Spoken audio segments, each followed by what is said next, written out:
राजनीतिक लापरवाही ने बिहार को धीरे धीरे तोड़ दिया। कभी बिहार को सोने की चिड़िया कहा जाता था।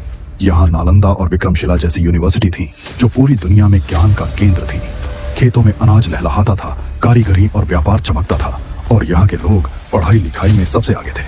लेकिन विदेशी आक्रमण, बार बार का युद्ध, संसाधनों की लूट बिहार को तोड़ दिया। आज वही बिहार जो ज्ञान और समृद्धि का प्रतीक था, बेरोजगारी और पलायन की मार झेल रहा है। ये कहानी सिर्फ अतीत का दर्द नहीं, ये सबक है कि अगर हम अपने संसाधनों की कदर न करें तो समृद्धि भी कंगाली में बदल सकती है।